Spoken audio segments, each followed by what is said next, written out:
Flooring discoloration from smoke or pollution is a total nightmare, but you can actually fix and prevent it way easier than you think. So, first off, you gotta clean your floors regularly with a gentle cleaner that's made for your floor type, wood, tile, or carpet. Avoid harsh chemicals because they can make the discoloration worse. If you've got hardwood floors, try using a mixture of vinegar and water for a natural clean that won't mess up the finish. For carpets, vacuum often and use baking soda to absorb odors and freshen things up. If the discoloration is from smoke stains, grab some activated charcoal or air purifiers to clean the air and stop the problem at the source. You can also get rugs or mats in high-traffic areas to protect your floors from pollution buildup. Keep windows open when possible to let fresh air in, which helps reduce smoke residue.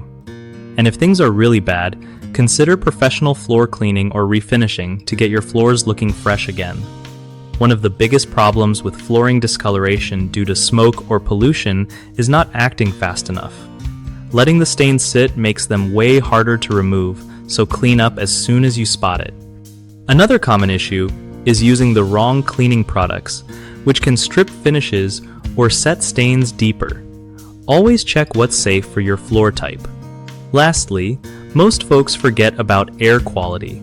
Without filtering out smoke and pollutants, the discoloration just keeps coming back no matter how much you clean, so investing in good air purifiers or ventilation is a game changer.